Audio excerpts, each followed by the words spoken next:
Great evening and welcome to another episode of Heart Health with Tracy Renee. I am so super excited to have our in-studio guest here with us today. But first thing I want you all to do before I even share any information about her is go call your girlfriends and tell them to turn on Heart Health with Tracy Renee. We're coming right back, guys, after this moment.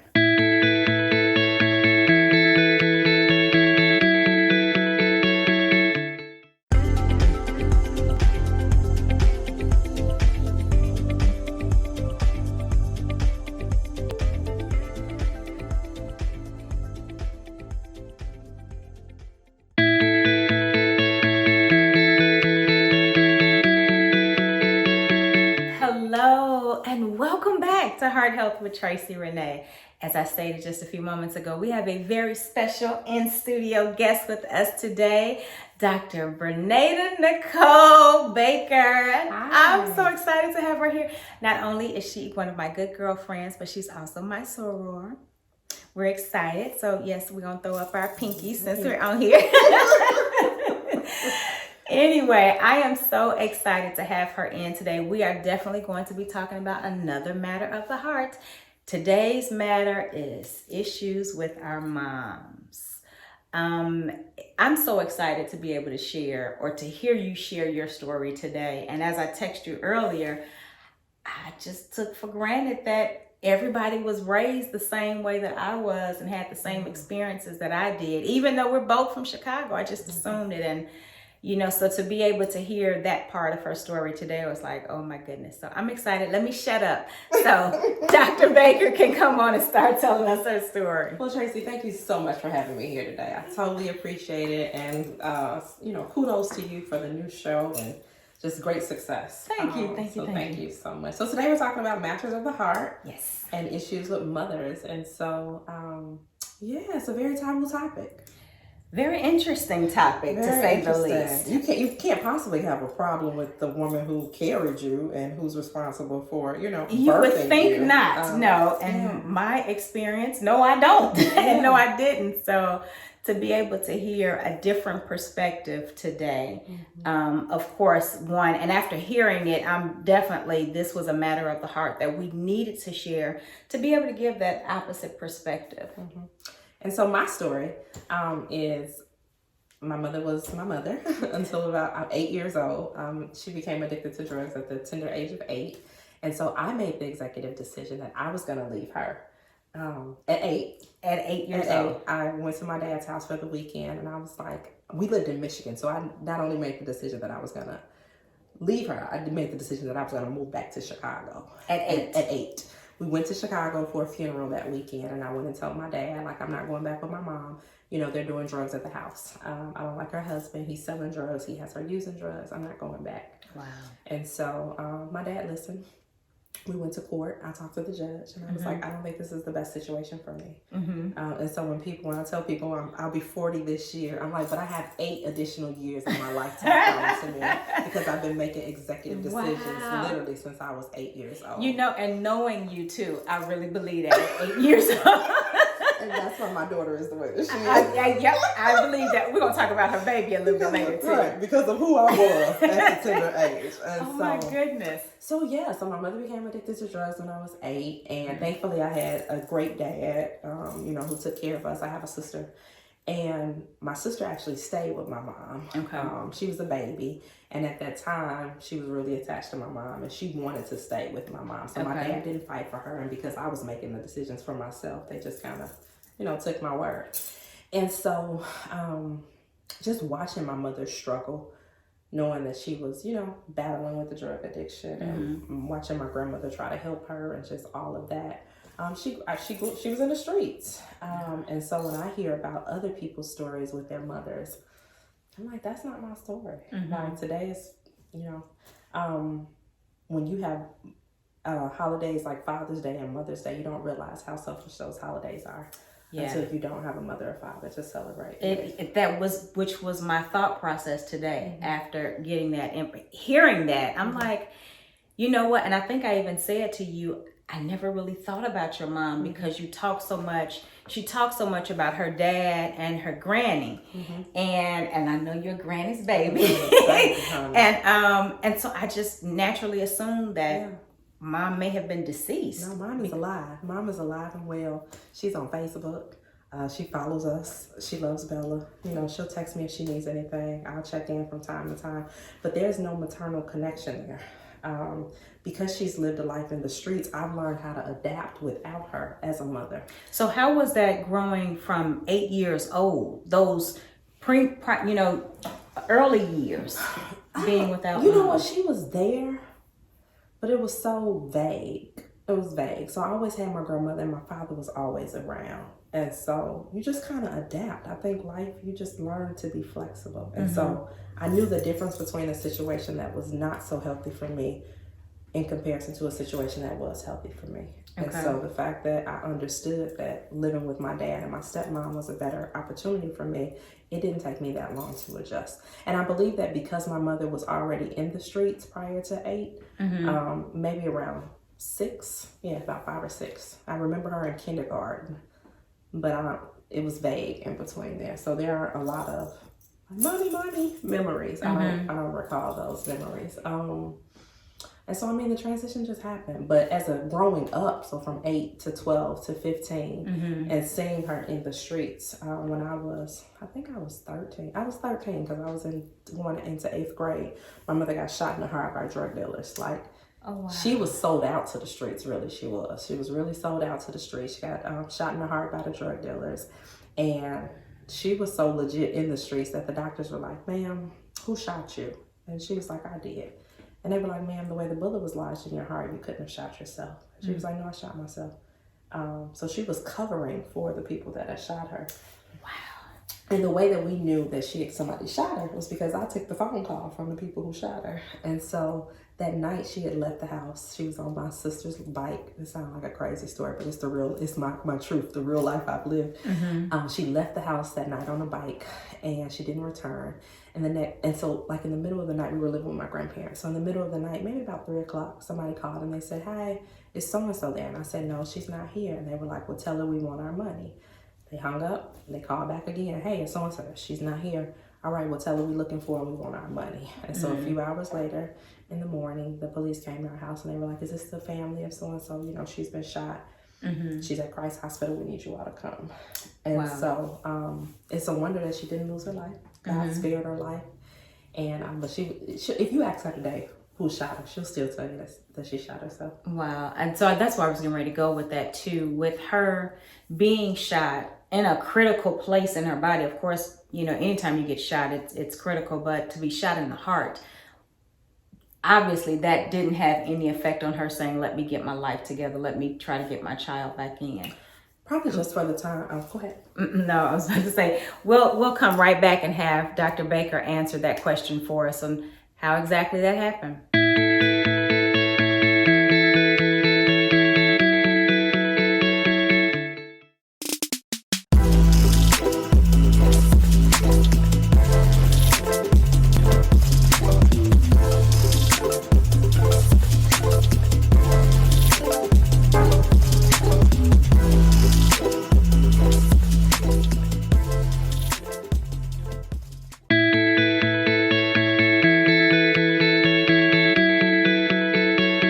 Welcome back. Well, we've just started to hear Dr. Baker's story on how she experienced or grew up and having issues with her mom, which is definitely a matter of the heart or heart issue, as I'd like to call it. So we're going to hear more from her.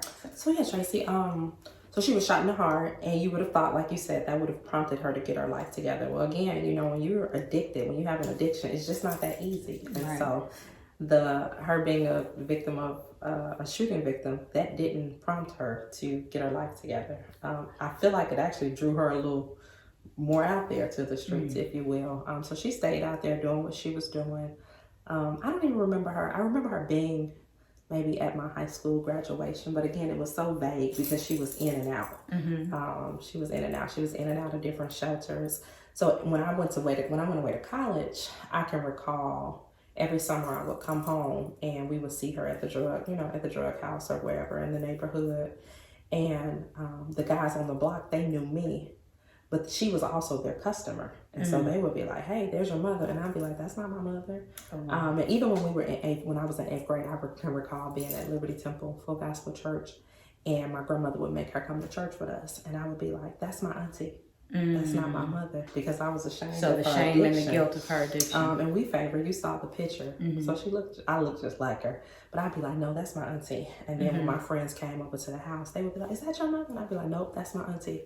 And so, yeah, just living with that shame and, shame and guilt and embarrassment and all those things. But when you're an 8th grader and you're in the midst of that, you don't really understand the psychological trauma that you're going through. So now as a psychologist, I'm like, how did I manage? How did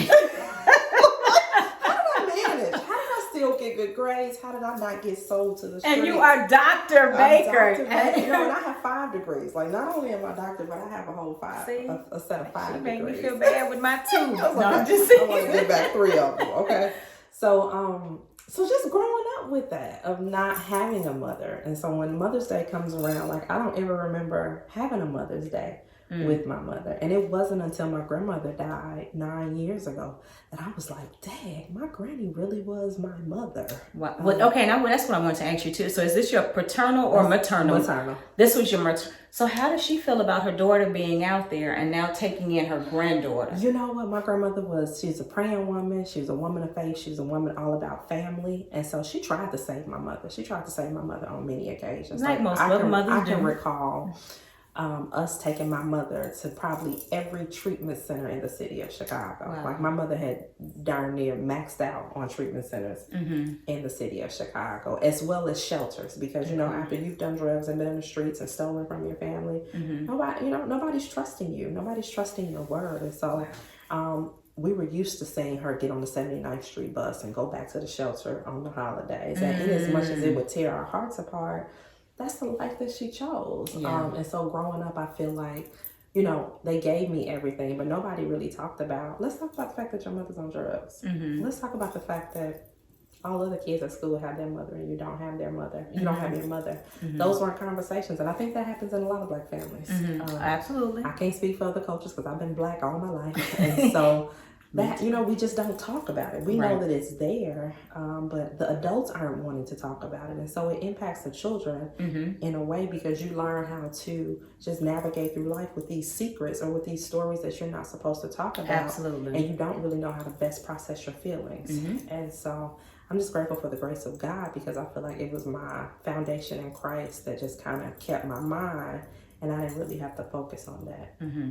So when you did begin to start talking about those things, was it after you had become a full-grown adult and knew that there was some other underlying issues that were? It probably was. It probably was when I got to college. When I got to college, I was like, all the other kids got their mothers moving them here, but my mother isn't here. And at that time, my dad wasn't there. My dad, my grandmother was the one. So my grandmother had really been the primary parent.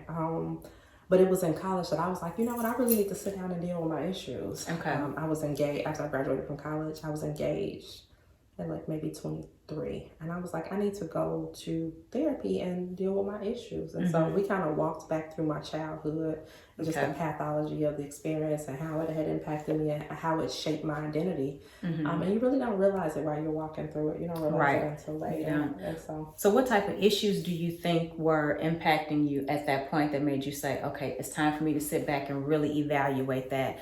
Which is one of the things that I definitely have to commend you on, because sadly in our community, we don't seek help. And I know I've gone through some challenges in my life here just recently and had to sit back and say, okay, I got to go to somebody. I need some help to deal with this very real heart issue that I'm dealing with, which was something that we've already shared, but we're back to Dr. Baker's story. And so I was actually in seminary at the time. And so I was going to be a pastoral counselor. So as a pastoral counselor, you had to have a counselor. And so I made the decision to address these issues with my mom. I mean, it was hard. It was hard because I would be like, I'm fine. Nope, I'm good. I got to this place. I already got a degree. I'm fine. Not even knowing that the root of abandonment and rejection had been planted as a result of the absence of my mother. And I felt like her addiction and the lack of maternal void with her and I, that it wasn't a choice. It wasn't per se her fault. You know what I mean? Like it was an addiction. So it was an illness. Okay. You bring up something that just abandonment from that. Did that make you cause or have issue with relationships with other women? So no, I was the exact opposite. Okay. And I was the exact, so I started my women's ministry when I was 23. You were that young? I was that I didn't know young. that. Okay. I went to seminary when I was 25. Well, I was in seminary when I was 25. Okay. I started my girls mentoring program when I was 24. So 23, 24, 25. So I was all about girls and women and empowerment and support and encouragement. And I had two amazing, strong grandmothers who raised me in church. But I didn't realize them probably until I was in my 30s that I was, there was something on the inside of me that was ignited to be what I didn't have. Okay. And so the Princess Within, the foundation, to empower girls to love themselves unconditionally and, I love to cultivate self-esteem. Say that one more time. The Princess Within Foundation empowers girls to love themselves unconditionally. I had two amazing grandmothers, but they were making Sunday meals and taking us to church. So they weren't talking to me about, little black girl, this is who you are and this is what you can do and your dreams can become a reality. And so I didn't know that as a result of the absence of my mother, that I was like, look, I'm going to save the world, and I'm going to save the world one little girl at a time. You're going to get this encouragement and you're going to get this support. And so when they say that your pain will become your ministry, I believe that. I birthed forth that ministry, not even knowing. So people, 17 years later, they're like, so how did you come up with the Princess Within? I'm like, I lived it out. Like I walked it, and then I went back and wrote the vision, the business plan, and the mission, and this, that, and the other. But I was just like, come, and I would find little girls who had experiences with their mother like I did, and they would grab hold on to me, and I'd be like, look, I made it, so you're gonna make it too. And excuses are tools of incompetence. Anyone who uses them rarely accomplish anything. And life is only 10% of what happens to you, and 90% of how you respond to it. So let's get this done. And then I had people in my family, extended family members, who we probably should have never allowed to be in our family anyway, but they had predicted that because my mother was on drugs, like, oh, she gonna become a teenage mother, or oh, she gonna become, in an abusive relationship. And I was like, well, let me respond to you with my success. Like, just that's my mother's story. Like at the end of the day, I'm grateful that I had a father, I had a stepmother, I had two amazing grandmothers. So I didn't really miss out on a whole lot. I never wanted for anything. But they gave me bikes. They gave me trips to Disney World. I had all the materialistic things. They didn't talk to me about the after effect. Right. They didn't talk to me about, the residue that was going to be left. And so as a result of that, I didn't have a desire to become a mother. Wow. Yeah. So I was one. We need to take a break. This is getting good. Okay, yes, because that's a whole nother part to her story that is definitely, I don't want us to run past that at all, because again, when I tell you a heart story, oh my goodness, you know what? I'm not going to even do it Don't tell me. No, I'm not going to do it. Just sit tight. Go call your girlfriends and tell them to turn on Heart Health with Tracy Renee, because we're talking to Dr. Bernada Nicole Baker, guys. So sit tight, stay tuned, and come right on back after the commercial break.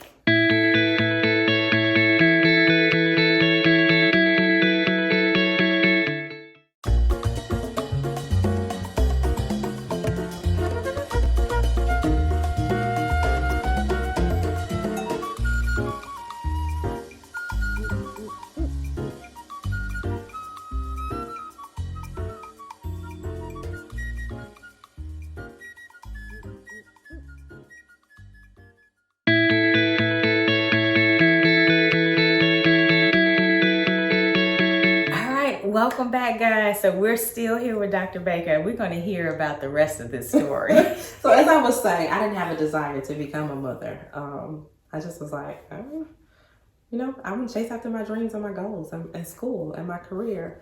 I was not that person that was like, oh, I can't wait to have 2 kids. And then number one, I don't like needles, and I don't like anything that has to do with the hospital. So that's number one. Okay. But number two, it was a maternal disconnect. Right. And so there was a part of me, even though I took all these little girls in, I mentored over 7,000 girls. That's amazing. I did not, I was just like, kids, they okay. But then, and those are kids that don't belong, and you can send them back. I can send them back. So I was, I thought they were overrated, expensive, and it's proven to be true. But I was a natural mother. Like, I was naturally showing up at these kids' schools. Like, you know, you would have thought I was the mother. Okay. If I dated anybody with kids, I could show up and be who they needed me to be for their kids, all of that. And so I want to, before we talk about my story as a mother now, because I am a mom, I want to talk about, that was my story, but there are a lot, and so my mother gets a pass because she did have an addiction. Right. But there are a lot of daughters out here who don't get along with their mothers for various reasons. And so whether that's resentment about the father choice, because if we're talking about father issues, daddy issues, that means that mom has to deal with the choices that she made about choosing that father. Oftentimes you have mothers who, you know, they're resentful towards their kids, and they're not nice. And based upon the type of relationship that the mother had with their mother, there could be some brokenness. And you know, broken little girls grow up to be broken women, broken grown women. And so these are the broken grown women that are having their children, and they're producing broken babies. And they don't know how to. Everybody doesn't know how to cultivate that relationship with their mother. And so I know quite a few women. I've come across quite a few women who, their mother is not on drugs. Their mothers are just who they are, and they're doing well in life. But the relationship, there's still a missing gap there, and it's not a happy Mother's Day. Wow. It's not warm and fuzzy. It's not. Sometimes it's like, well, I don't really think my mother wants me to do better than her.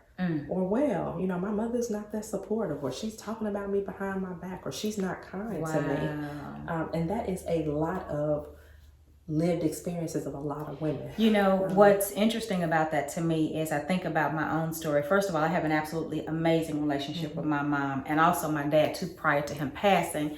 And I'd like to say the same thing about my children, that I have a great relationship with my babies as well. But there was a time in my life just recently that I had to step back, and I had to be one of those moms that said, you know what? I can't be effective for you right now because I've got so much internal stuff going on with me, some stuff that I had not dealt with from, you know, divorce and, you know, having a lot of death and stuff like that go on. I hadn't dealt with that. And as a result, I spiraled. And so for me, in order to still be that great mom, I had to take a step back from my kids for a moment and not live there and go get the help and stuff that I needed. But yet throughout all of that, I still called, I still text. I'm like, hey, what's going on? Just because I'm not in the house doesn't mean that I'm not mama. I still need to lay down the law. And my kids, even today, like, you know what? We understand now why you had to take that step back. And we're so glad that you did because of the relationship now. So it's still interesting to me to hear your side of the story and know that there are others like that, especially knowing where I came from and the choice that I made to try to just for a time step back from my babies because I needed to be better for them. And I couldn't imagine having a child and not having a close relationship with the child. And again, I don't feel like, you know, I don't have any animosity towards my mom about what she did. I look at it as capacity. She didn't have the capacity to be a mother, so she couldn't give us what she didn't have.